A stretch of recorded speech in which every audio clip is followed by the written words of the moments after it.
అందరికీ నమస్తే అండి. Good morning. తెలుగులో 4 ప్రధాన వార్తాపత్రికల్లో వచ్చిన వార్తలు, వాటిలో వాస్తవాలు, ఉద్దేశాలు మనం డైలీ చెప్పుకుంటున్నాం కాబట్టి డైలీ చూడండి. మీకు ఇంకా న్యూస్ పేపర్స్ చూసే అవసరం ఉండదు. ఇందులోనే నేనే చెప్పేస్తున్నాను కాబట్టి మీకు న్యూస్ పేపర్స్ చూసే టైం మిగులుద్ది, ప్లస్ ఆ ఖర్చు మిగులుద్ది. అయితే నేను చెప్పిన వాటిల్లో ఏమైనా అవాస్తవం ఉన్నా, దారి తప్పుతున్నా, ట్రాక్ తప్పుతున్నా మీరు నాకు సజెస్ట్ చేయండి, మెయిల్ చేయండి, లేదా కింద కామెంట్ చేయండి. కామెంట్లో అబ్యూజ్ లాంగ్వేజ్ వాడకపోతే సహేతుకమైన కామెంట్స్ అయితే నేను చదువుతాను, వీలైతే స్పందిస్తాను. సరే, యాక్చువల్లీ మనం చేస్తున్నది ఒక సున్నితమైన అడుగులు వేస్తున్నాం. అసలు రాజకీయ విశ్లేషణలు చేయడమే ఒక రిస్క్. నేను అప్పుడప్పుడు రాజకీయ నాయకులన్నా ఖచ్చితంగా తప్పులకు దొరుకుతారు. వాళ్ళ మీద చేసినప్పుడు వాళ్ళ బ్యాచ్ అందరూ నా మీద మామూలుగా కౌంటర్లు ఇవ్వట్ల. మొన్న నైట్ బాగా అనుభవం అయింది నాకు. మొన్న నైట్ ఏముంది, అంతకుముందు కూడా అనుభవం అయింది. మొన్న నైట్ అయితే విజయవాడలో ఒక ప్రముఖ ఎమ్మెల్యే వరదల్లో అందుబాటులో ఉండట్లేదని నేను చేశాను. అయితే ఆయన అందుబాటులో ఉన్నారు. మొత్తం ఒక 8 రోజులకు గాను 5 రోజుల పాటు ఆయన లోకల్లో ఉన్నారు, అందుబాటులో ఉన్నారు. ఆయన టీం అందుబాటులో ఉన్నారు. నేనేంటంటే లోకల్లో ఆయన మీద వ్యతిరేక ఫీడ్బ్యాక్ వచ్చింది కాబట్టి నేను అది చేశాను. కానీ దాన్ని కూడా డైజెస్ట్ చేసుకోలేక ఆయన పెద్ద శక్తి. సో ఆయన బ్యాచ్ అందరూ 5 నిమిషాల్లో నా మీద విరుచుకుపడ్డారు. మొత్తం అబద్ధాలు, ఏదో నా పక్కన ఇంట్లో ఉండి చూసినట్టు, లేదా నా ఆఫీస్లో పనిచేసి చూసినట్టు, లేదా నా అంతరాత్మ నా లోపల దూరు చూసినట్టు అన్నీ బీభత్సమైన ట్రోలింగ్స్ అనమాట. 5 నిమిషాల్లో మొత్తం కొంప చేసి పడేశారు. ఆ దెబ్బకి ఇంక ట్విట్టర్ తీసి పడేశారు. అమ్మో ఇలా తయారయ్యారేంట్రా బాబు అని. ఎందుకంటే అన్నీ అబద్ధాలే, ఏదో నా పక్క నుండి చూసినట్టు. నేను 2022లో వాళ్ళ ఆఫీస్లో 15,000 జాబులకి వెళ్ళి బతిమలాడుకున్నానంట. ఆ జాబ్ ఇవ్వలేదని చెప్పి ఇప్పుడు నేను వాళ్ళ మీద అటాక్ చేస్తున్నానంట. 2022లో నా యూట్యూబ్ రెవెన్యూనే 1,50,000 ఉండేది. సరే, అంటే అలా రాజకీయ నాయకుల మీద మనం వీడియోస్ చేస్తే వాళ్ళ బ్యాచ్ ఎలా తగులుకుంటారో అనడానికి నాకు మొన్న అనుభవం అయింది బాగా. రాజకీయ నాయకులు తప్పు చేసినప్పుడు మనం ప్రశ్నించాలి. అలా ప్రశ్నించినప్పుడు వాళ్ళ బ్యాచ్ మనల్ని ఏ విధంగా తగులుకుంటారో, ఎంత దుష్ప్రచారం చేస్తారు, ఎంత దారుణంగా ట్రోల్ చేస్తారు అనడానికి మొన్న ఉదాహరణ. అమ్మో మామూలుగా లేదు అసలు. సో భవిష్యత్తులో కూడా నేను ఆపను. ఎవరైనా రాజకీయ నాయకులు తప్పుకు దొరికితే ప్రశ్నిస్తాం, సో నిలదీస్తాం. ఆ క్రమంలో కొన్ని జాగ్రత్తలు అయితే తీసుకుంటా. ఈసారి పూర్తి జాగ్రత్తలు తీసుకుంటా. సరే, అది పక్కన పెడదాం. భారీ వర్షాలతో ఉత్తరాంధ్ర అతలాకుతలం. ఇప్పుడు విజయవాడ అయింది. విజయవాడ ప్రాంతము, ఆ గోల్లపూడి, మైలవరం ఆ ప్రాంతాలు అయ్యాయి. ఇంకా ఉత్తరాంధ్ర ఒక 4-5 రోజుల పాటు కాస్త ఇబ్బందుల్లో చిక్కుకుంది. ఉత్తరాంధ్రకు ప్రమాదం ముంచుకొచ్చిందన్నమాట. వేలాది ఎకరాల్లో నీట మునిగిన పంటలు, రహదారులు దెబ్బతిని పలు గ్రామాలకు నిలిచిన రాకపోకలు, అల్లూరు జిల్లాలో కొండ చర్యలు విరిగిపడి ఒకరి మృతి, జలాశయాలకు పోటెత్తుతున్న వరద ప్రవాహం. భారీ వర్షాలకు ఉత్తరాంధ్ర జిల్లాలు అతలాకుతలం అవుతున్నాయి. బంగాళాఖాతంలో ఏర్పడిన అల్పపీడనం తీవ్ర వాయుగుండంగా మారడంతో ఎడతెరిపి లేకుండా వర్షాలు కురుస్తున్నాయి. సోమవారం కొంత తగ్గుముఖం పట్టినా 7-8 తేదీల్లో కురిసిన వర్షాలకు వాగులు వంకలు పొంగి ప్రవహిస్తున్నాయి అని ఈనాడులో ఒక బ్యానర్ వార్తగా రాశారు. పాపం ఉత్తరాంధ్రలో కూడా ఎక్కువ వాగులు వంకలు ఎక్కువ ఉన్నాయి, గడ్డలవి ఎక్కువ ఉన్నాయి ఆ విజయనగరం, శ్రీకాకుళం జిల్లాల్లో. సో అవన్నీ కూడా ఇప్పుడు పొంగి పొరులుతున్నాయి. ఏ క్షణాన ఊర్ల మీదకి వచ్చి పడతాయో తెలియట్లా. సో ఉత్తరాంధ్ర ఒక 4-5 రోజుల పాటు కాస్త జాగ్రత్తగా ఉండాలి. ఇదిగోండి, అనకాపల్లి జిల్లా అచ్యుతాపురం మండలం ఉమ్మలాడ గ్రోయిన్ పైనుంచి ప్రవహిస్తున్న శారదా నది చూసారా ఎంత పైనుంచి ఉధృతంగా ఉందో. సాయన్న కాలువ ఆకులావ గడ్డ ఉప్పొంగడంతో నీట మునిగిన విజయనగరం జిల్లా రేగిడి మండల కేంద్రం. అల్లూరు సీతారామరాజు జిల్లా చింతపల్లి మండలంలో లోతుగడ్డ కూడలి వద్ద వర్షాలకు కూలిన ఇల్లు. ఇది కూడా నడుము వరకు నీళ్ళు వచ్చేసాయి. సో ఉత్తరాంధ్ర వాసులు కూడా ముఖ్యంగా ఆ 3 జిల్లాల వాసులు చాలా అప్రమత్తంగా ఉండాలి, జాగ్రత్తగా ఉండాలి. ఒక 3 రోజుల పాటు లోతట్టు ప్రాంతాల వాళ్ళు వీలైతే ఎత్తైన ప్రాంతాలకు వెళ్ళిపోండి. ఎందుకంటే ఈరోజు రేపు కూడా వర్షాలు ఉన్నాయంట. ఇదిగోండి, తీరం దాటిన తీవ్ర వాయుగుండం. నేడు ఉత్తర కోస్తాకు భారీ వర్ష సూచన. బంగాళాఖాతంలో ఏర్పడిన తీవ్ర వాయుగుండం సోమవారం ఉదయం ఒడిశాలోని పూరి సమీపంలో తీరం దాటినట్టు వాతావరణ శాఖ ప్రకటించింది. ఇది వాయువ్య దిశగా ఒడిశా మీదుగా ప్రయాణిస్తూ వాయుగుండంగా బలహీనపడనుంది. రాబోయే 24 గంటల్లో ఛత్తీస్గఢ్ మీదుగా ప్రయాణించనుంది. ఈ నేపథ్యంలో ఏపీ, తెలంగాణ, పశ్చిమ బెంగాల్, ఒడిశా, జార్ఖండ్, ఛత్తీస్గఢ్ రాష్ట్రాలకు వర్ష సూచన ఉంది. ఏపీలో ఉత్తర కోస్తా భారీ వర్షాలు పడే అవకాశం అయితే ఉందన్నమాట. తర్వాత ఇదిగో ఐఫోన్ 16, అందరూ ఎదురు చూస్తున్న ఐఫోన్ 16 ఫోన్లు రానే వచ్చాయి. యాపిల్ ఇంటెలిజెన్స్తో మరింత శక్తివంతంగా ఇవి రూపొందాయి. కొత్త బటన్లు, అధునాతన కెమెరా కంట్రోల్ ఫీచరు ఉంది. ప్రత్యేకంగా తయారైన కొత్త చిప్ AI18తో వచ్చింది. టెంప్ట్ చేస్తుంది. AI16లో ఫీచర్లు అవన్నీ కూడా బాగా టెంప్ట్ చేస్తున్నాయండి, మామూలుగా కాదు. ఇంకా ఎక్స్చేంజ్ ఉంటుందా?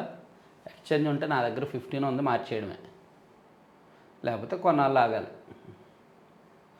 యాపిల్ ఫోన్లు వాడడం అలవాటు అయితే, ఒకప్పుడు OnePlus ఫోన్లు వాడడం అలవాటు అయితే అవే వాడేవాళ్ళం. ఇప్పుడు OnePlusలో మారిపోయింది. ఆ సాఫ్ట్వేర్, ఆండ్రాయిడ్ అంతా కూడా రెగ్యులర్ వివో, అప్పో మాదిరిగా వచ్చేసింది. యాపిల్లో మాత్రం అది వాడడం అలవాటు అయ్యే కొద్దీ దానిలోనే అప్గ్రేడ్ అవుతారనమాట. అలవాటు ఉన్నవాళ్ళు, యాపిల్ అలవాటు ఉన్నవాళ్ళు దాన్నే మళ్ళీ అప్గ్రేడ్ అవుతూ ఉంటారు. అది అలవాటు అయితే వేరే ఫోన్ వాడలేరు మళ్ళీ. మత్తును చిత్తు చేస్తారిలా యాంటీ నార్కోటిక్స్ టాస్క్ ఫోర్స్కు పోలీస్ స్టేషన్ హోదా, రాష్ట్రమంతటా దానికి పరిధి. ఎస్హెచ్ఓగా డిఎస్పీ స్థాయి అధికారి. 5 విభాగాల సమాహారంగా ANTF. జిల్లాల్లో 26 నార్కోటిక్ కంట్రోల్ సెల్స్, 5 నగరాల్లో ప్రత్యేక కోర్టులు, ప్రాథమిక స్వరూపం సిద్ధం. రాష్ట్రంలో గంజాయి, మాదక ద్రవ్యాలపై ఉక్కుపాదం మోపేందుకు రాష్ట్ర ప్రభుత్వం ఏర్పాటు చేయనున్న యాంటీ నార్కోటిక్స్ టాస్క్ ఫోర్స్ ప్రాథమిక స్వరూపం సిద్ధమైంది. బాగుందండి. సో ఇప్పుడు మనకు మాదక ద్రవ్యాలు, గంజాయి ఇదంతా ఎక్కువ అవుతుంది కాబట్టి దాన్ని కంట్రోల్ చేయడానికి, దాన్ని తప్పు చేసిన వాళ్ళకి శిక్ష విధించడానికి దానికి ఒక ప్రత్యేక పోలీస్ స్టేషన్ టైపు, కొన్ని ప్రత్యేకమైన విధులు, ప్రత్యేకమైన బాధ్యతలు, ప్రత్యేకమైన హక్కులు, ప్రత్యేకమైన కోర్టులు ఏర్పాటు చేశారంట. సో దానివలన కాస్త కంట్రోల్ చేసే అవకాశం ఉంటుంది వాళ్ళకి పవర్స్ ఇవ్వడం వలన. తర్వాత పిఠాపురం నియోజకవర్గానికి ఏలేరు వాగు ద్వారా ముప్పు పొంచి ఉంది. అందుకే నిన్న చాలా ప్రాంతాలు, పిఠాపురం నియోజకవర్గంలోని చాలా ప్రాంతాలు ఏలేరు వాగు ముంచెత్తింది. కాబట్టి ఆ ప్రాంతాల్లో నిన్న deputy CM, Pithapuram MLA Pawan Kalyan garu మొత్తం పరిశీలించారు, పర్యటించారు. ఆయన కూడా వరద ప్రభావిత ప్రాంతాల్లో బురద నీటిలో నడుచుకుంటూ మొత్తం చూశారనమాట. ముంపు సమస్య పరిష్కారానికి అధ్యయనం, ఏలేరు ఆధునికీకరణ పూర్తి చేయాలనేది నా కోరిక, జగనన్న కాలనీల్లో అక్రమాల లెక్క తేలుస్తాం, ఏలేరు వరద ప్రాంతాల పర్యటనలో ఉప ముఖ్యమంత్రి పవన్ కళ్యాణ్ అని చెప్పి రాశారనమాట. పూర్తి వార్త 12వ పేజీలో ఉందంట, చూద్దాం. తర్వాత వైకాపా వారే బోట్లు వదిలేరు, ప్రకాశం బ్యారేజీకి నష్టం కలిగించడమే వారి ఉద్దేశం, ప్రజలకు అన్యాయం చేయడానికి జగన్ చేయని కుట్ర లేదు, బెంగళూరులో ఉండి ప్రభుత్వంపై బురద చల్లుతున్నారు, ముఖ్యమంత్రి చంద్రబాబు ధ్వజం. ప్రకాశం బ్యారేజీకి హాని కలిగించాలనే ఉద్దేశంతో వైకాపా వారే కుట్రపూరితంగా కృష్ణానదిలోకి 5 బోట్లు వదిలారని ముఖ్యమంత్రి చంద్రబాబు ధ్వజమెత్తారు. వైకాపా రంగులున్న ఆ పడవలను కావాలనే వారు లంగర్లు వేయకుండా వదిలేశారని మండిపడ్డారు. సో ఈ బోట్లు వదిలిన ఘటనలో ఆల్రెడీ పోలీసులు 2ని అరెస్ట్ చేశారు. వాళ్ళిద్దరూ కూడా తలసల రఘురాం గారికి, నందిగం సురేష్ గారికి అనుచరులంట. ఆయన ఉషాద్రి అండ్ రామ్మోహన్ గారు ఇద్దరూ కూడా వైసీపీలో ముఖ్య నేతలు అనుచరులుగా ఉన్నారంట.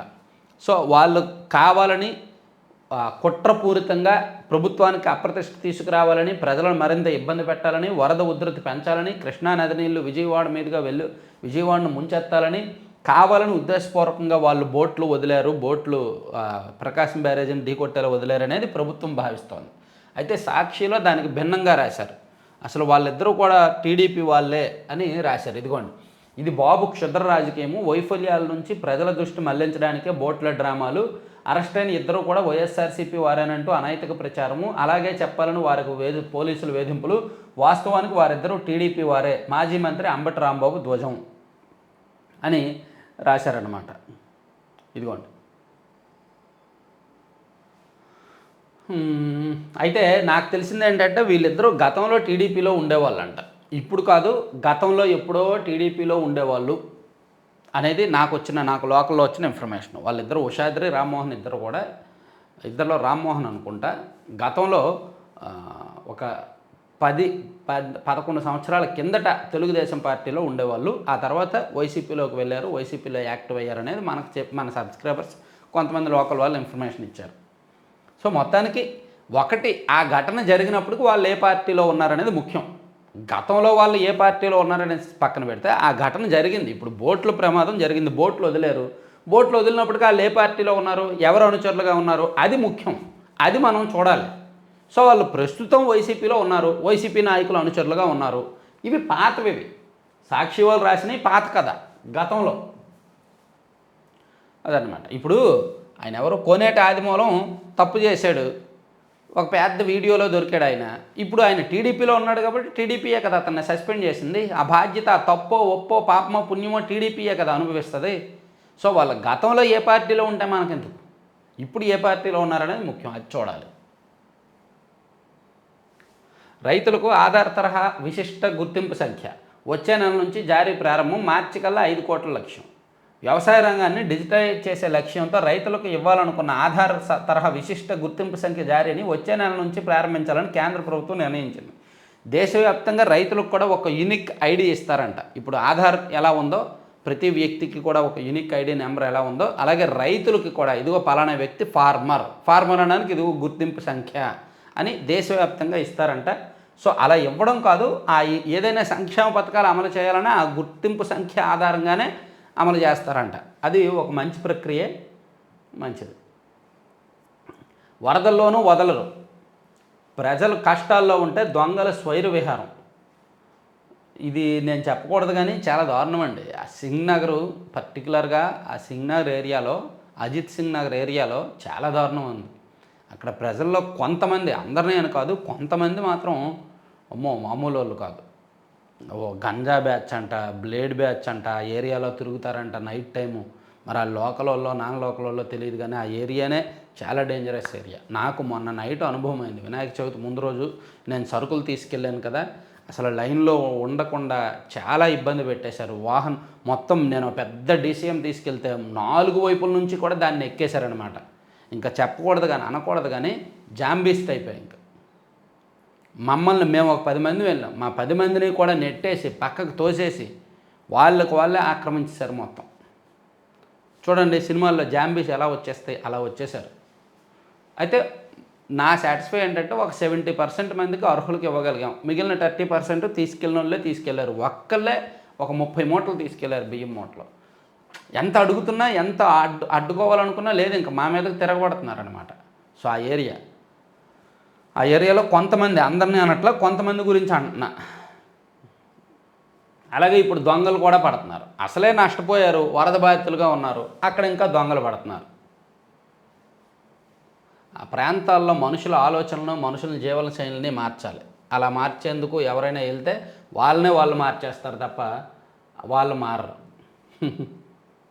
ఆర్థిక సాయం అందించి ఆదుకుంటాం, వరద బాధితులకు సీఎం హామీ. 9 రోజులుగా మీరు వరద నీళ్ళలో ఉన్నారు, మీ కష్టాలు వర్ణనాతీతం, సర్వస్వాన్ని కోల్పోయారు, కట్టుబట్టలతో బయటకు వచ్చారు, మీకు కొంత ఆర్థిక సాయం చేస్తే తప్ప కోలుకోలేని పరిస్థితి ఉండదు, మీకు న్యాయం జరగాలి, న్యాయం చేస్తాం అని వరద బాధితులకు ముఖ్యమంత్రి చంద్రబాబు హామీ ఇచ్చారు.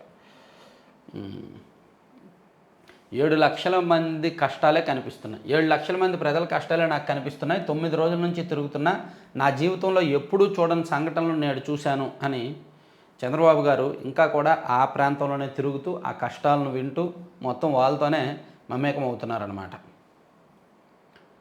దుస్తులు సేకరించి పంపిణీ చేయండి, తాము సర్వస్వం కోల్పోయామని, కట్టుబట్టలతో రోడ్డుపైకి వచ్చామని, దుస్తుల సహా ఇంట్లో ఉన్న అన్ని వస్తువులు పాడైపోయాయని పలువురు మహిళలు చంద్రబాబు ముందు కన్నీరు మున్నీరుగా విలపించారు.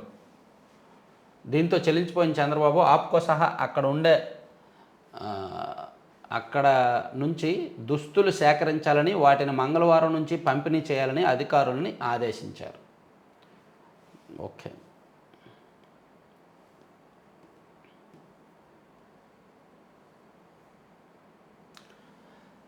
మార్చ్ఖండ్ విద్యుత్ కేంద్రంలోకి వరద నీరు, నిలిచిపోయిన ఉత్పత్తి. చంద్రబాబును అరెస్ట్ చేసిన సెప్టెంబర్ 9 బ్లాక్ డే. కష్టాల్లో ఉన్న ప్రజల్ని వదిలి బెంగళూరులో జగన్ మకాం. రవాణా శాఖ మంత్రి మండిపల్లి రాంప్రసాద్ రెడ్డి ధ్వజం.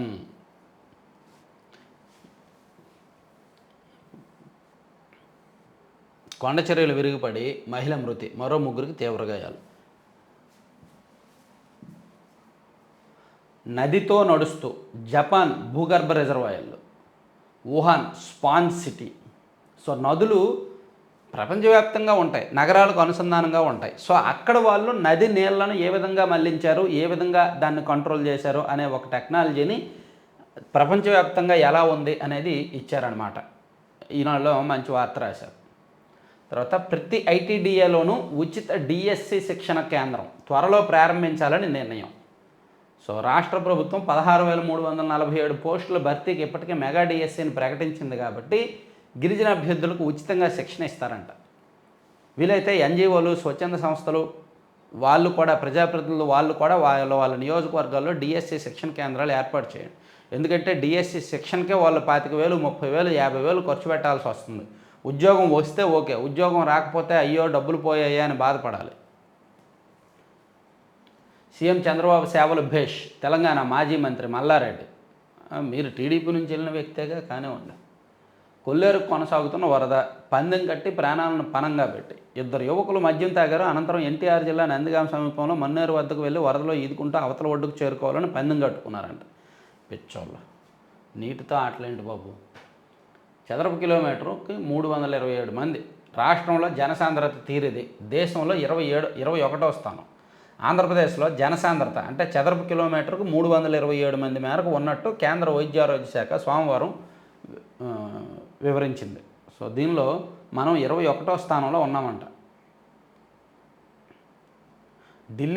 ఢిల్లీ చూడండి, ఒక చదరపు కిలోమీటర్కి 14,491 మంది ఉన్నారు. చూసారా జనం? ఒక చదరపు కిలోమీటర్కి 14,000 మంది ఉన్నారంట. తర్వాత చండీగఢ్ అంటే చిన్న రాష్ట్రాలు జనం ఎక్కువ. చండీగఢ్ కూడా అంతే, 10,833 మంది. పుదుచ్చేరి 3,384 మంది. లక్షద్వీప్ 2,300 మంది. దాద్రా నగర్ హవేలీ కేంద్రపాలిత ప్రాంతాలు ఇవి యూనియన్ టెరిటరీస్ 2,148 మంది. బీహార్ 1,353 మంది. పశ్చిమ బెంగాల్ 1,118 మంది. ఉత్తరప్రదేశ్ 982. కేరళ 922. హర్యానా 666. ఇట్లా మనం లిస్ట్ తీసుకుంటే తెలంగాణ అన్నిటికంటే మనమే తక్కువలో ఉన్నాం, 327. సో మనకి జనసాంద్రత తక్కువగా ఉంది. సో ఇవన్నీ ఈనాడులో ఇచ్చారు వార్తలు. సాక్షికి వెళ్దాం. సాక్షిలో చూస్తే ముంచింది ప్రభుత్వమే.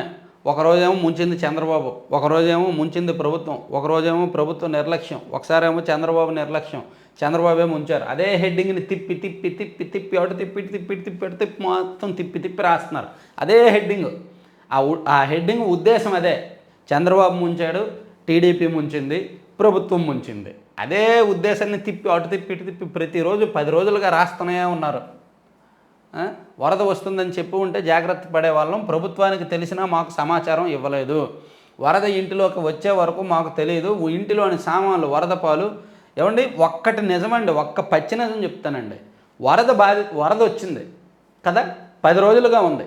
ఈ 10 రోజుల్లో ఆ వరద బాధితుల కంటే ఎక్కువ కష్టపడింది చంద్రబాబు గారు.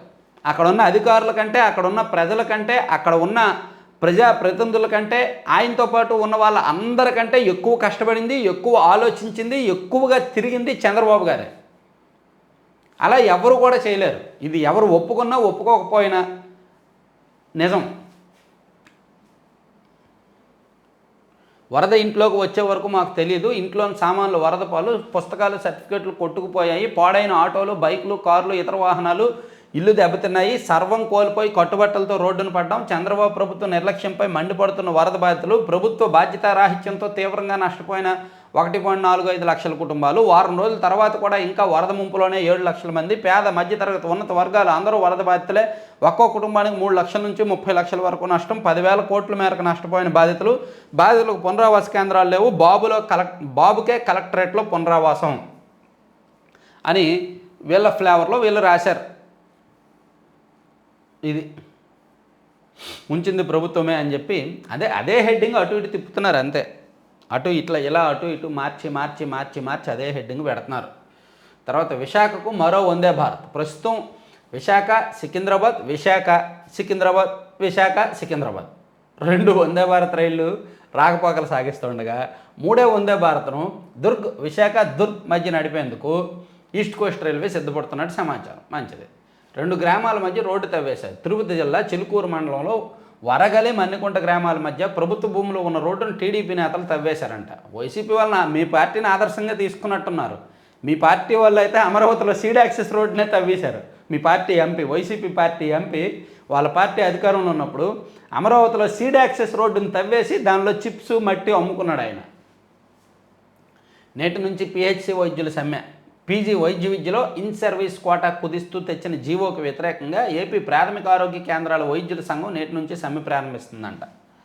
అదొకసారి చూడాలి, ప్రభుత్వం కూడా వాటిని పరిశీలించాలి. అలాగే సిఆర్డీఏ కార్యాలయానికి 160 కోట్లతో మెరుగులు. ఏపీ సిఆర్డీఏ ప్రధాన కార్యాలయం భవనానికి 160 కోట్లతో మెరుగులు దిద్దుతున్నారంటండి. గురుతర బాధ్యతలకు జాతీయ గుర్తింపు. ఒకరు సైన్స్ టీచర్ మిద్దే శ్రీనివాసరావు, మరొకరు సోషల్ టీచర్ కోనాటి సురేష్. వీళ్ళిద్దరూ దేశ స్థాయిలో మెరిశారు. వీరి సేవలను గుర్తించిన కేంద్రం జాతీయ ఉత్తమ ఉపాధ్యాయుల పురస్కారాలు ప్రదానం చేసింది. ఈ నెల 5న రాష్ట్రపతి ముర్ము చేతుల మీదుగా వారిద్దరూ అవార్డులు అందుకున్నారనమాట. So science teacher, social teacher. టీచర్లకి అద్భుతమైన, దేవుడు ఎవరికి ఇవ్వలేని అవకాశాలు టీచర్లకు ఇచ్చారు. వాళ్ళు ఎంత ప్రత్యేకంగా ఆలోచిస్తే వాళ్ళ విద్యార్థులు అంతగా బాగుపడతారు. అసలు ఆ అవకాశం ఎవరికీ లేదు. టీచర్లకు ఉన్నటువంటి అవకాశం ఎవరికీ ఉండదు తెలుసా. ఎందుకంటే వాళ్ళ చిన్న చిన్న పిల్లలకి వీళ్ళ యొక్క ఆలోచనలు, వీళ్ళ బోధనల పద్ధతులు, వీళ్ళ కొత్త ఇప్పుడు మేము చదువుకున్నప్పుడు మాకు కూడా చాలామంది టీచర్లు ఉన్నారు. అందులో కొంతమంది లైఫ్ లాంగ్ గుర్తుండిపోతారు. ఎందుకంటే వాళ్ళు చెప్పే పద్ధతులు అలా ఉంటాయి. కాల నీళ్లు. వరద ముంపులోనే 10 రోజులుగా నరకయాతన. వైఎస్ఆర్ జక్కంపూడి కాలనీలో దుర్భర పరిస్థితులు. కింద అంతస్తులన్నీ మునిగిపోవడంతో పైనే బిక్కుబిక్కుమంటున్న ప్రజలు. ఆహారం కోసం సంచులతో రోడ్లపై పడిగాపులు. ట్యాంకర్ నుంచి నీటిని పట్టుకోవడానికి జలయుద్ధాలయ్యాయి. సో జక్కంపూడి కాలనీలో పరిస్థితి ఇచ్చారనమాట. అవన్నీ కూడా, ఆ ప్రాంతాలన్నీ కూడా నీళ్లు తగ్గాయి కానీ విపరీతమైన బురద వాసన. చూడండి, మన ఇంటి ముందు మురుగు కాలువలో మురుగు నిల్వ ఉంటే ఎటువంటి వాసన వస్తుంది, అటువంటి బురద కంపు వస్తుంది 3 రోజుల నుంచి కూడా. విపరీతమైన దుర్వాసన. ఇల్లు ప్లస్ బయట రోడ్లు, మొత్తం ఆ ప్రాంతం అంతా ఎంత శుభ్రం చేస్తున్నా సరే పోవట్లేదన్నమాట. అది చాలా కష్టం. అది ఒక 15 రోజులు గట్టి ఎండలు ఎక్కే వరకు అలాగే ఉంటుంది అది. తర్వాత కృష్ణా గోదావరిలో వరద తగ్గుముఖం.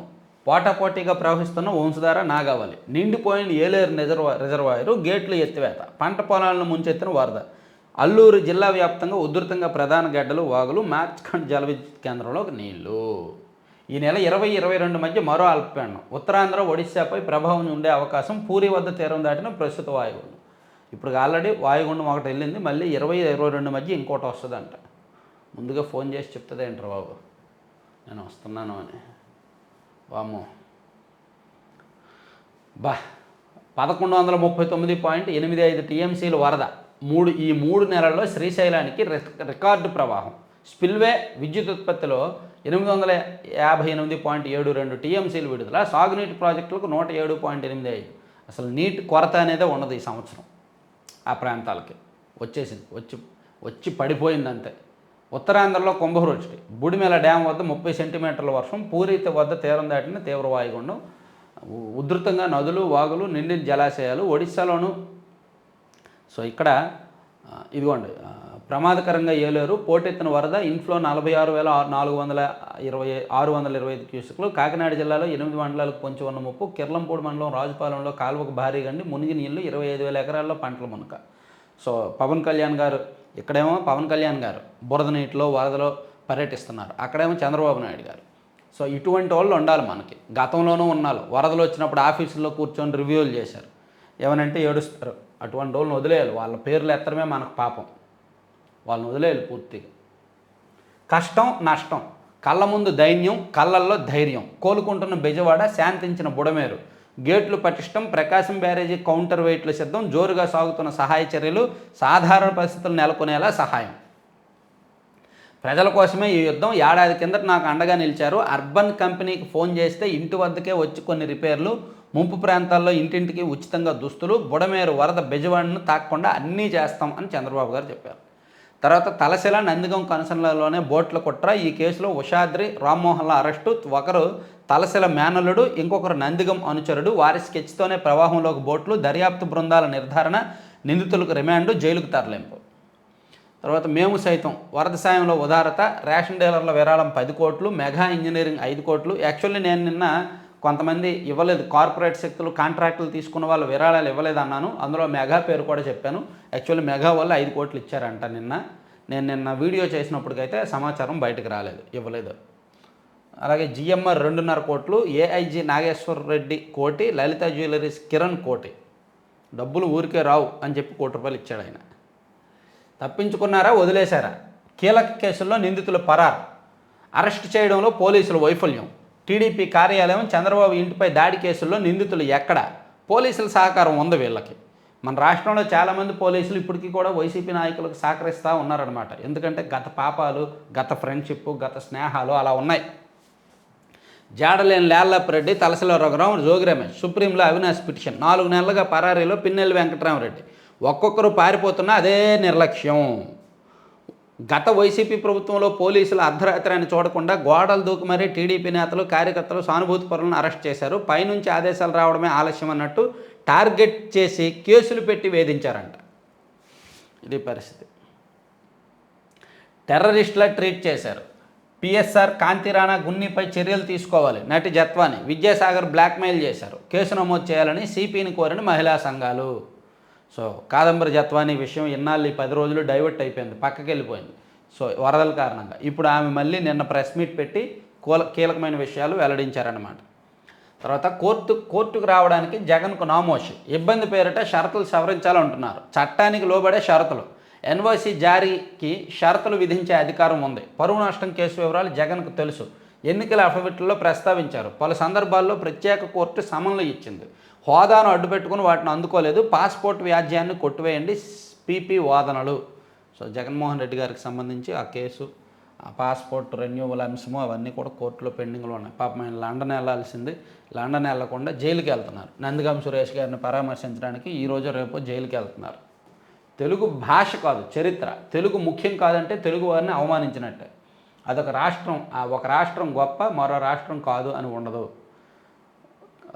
ఈయన రాహుల్ గాంధీ భారత్ జోడో యాత్ర తర్వాత ఆయనలో మంచి మెచ్యూరిటీ కనిపిస్తుంది.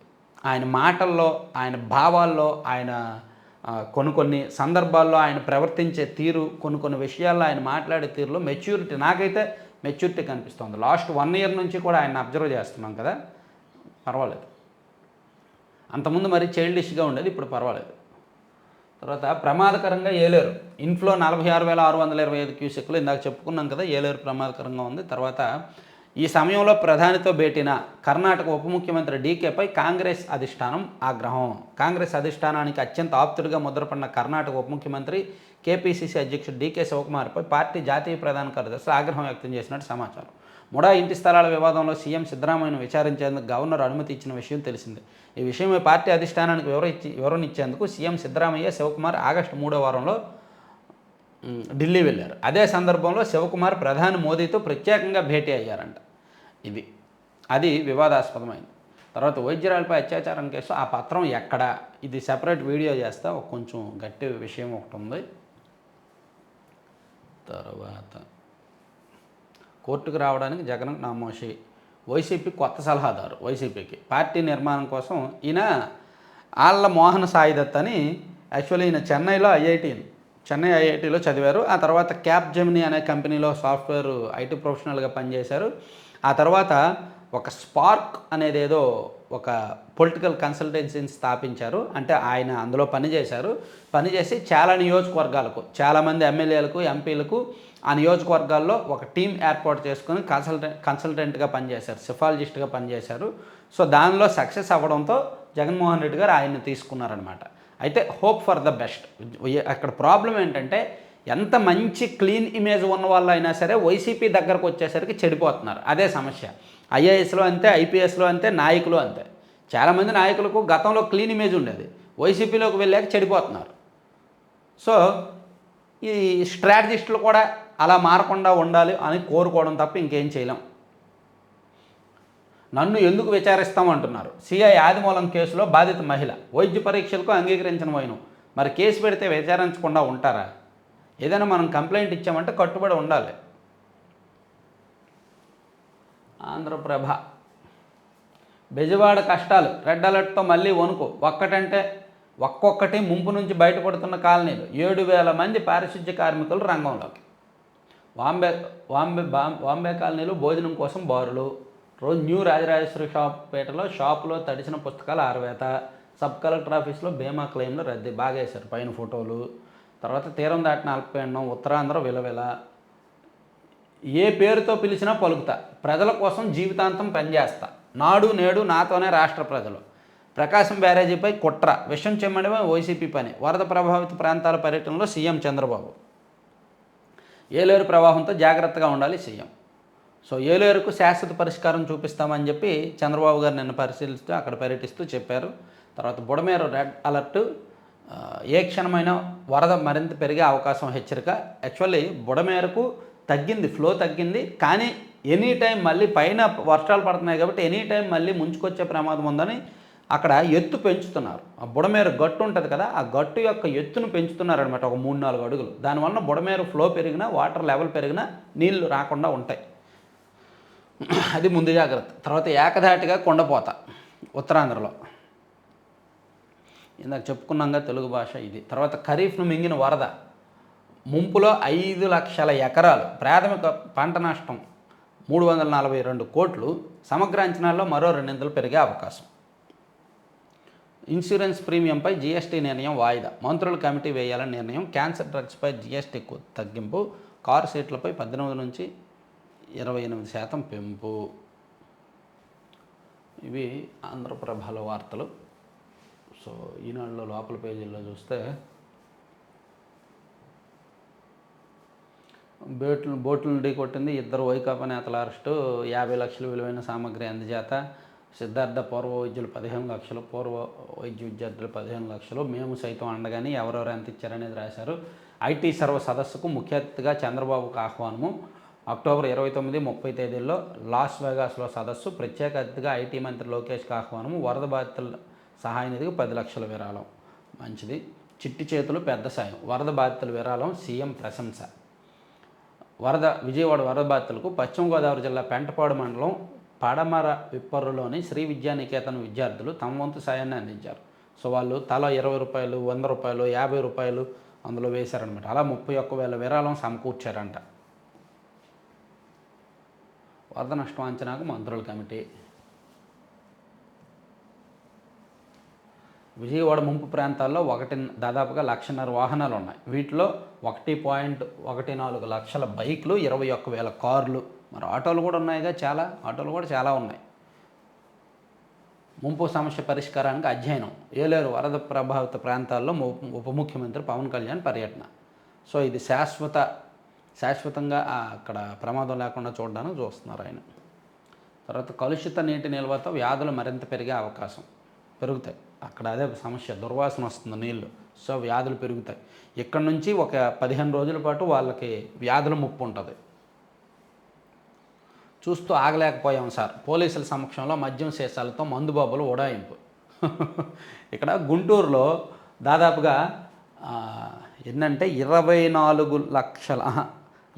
లక్షల విలువైన 24,000 మద్యం బాటిళ్ళు, 24,031 మద్యం బాటిళ్ళు, అవన్నీ కూడా ఎన్నికల టైంలో అక్రమంగా నిల్వ చేసినవన్నీ పోలీసులు పట్టుకున్నాయి.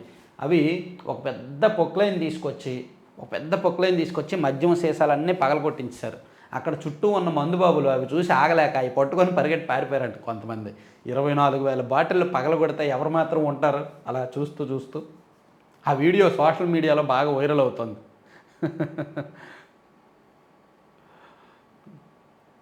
సో ఇవి 4 పత్రికల్లో అంశాలు. సో ఇంకా కీలకమైన అంశాలతో మనం మళ్ళీ కలుద్దాం. సో కంటెంట్ నచ్చిన వాళ్ళు సబ్స్క్రైబ్ చేసుకోండి, మర్చిపోవద్దు. Thank you very much.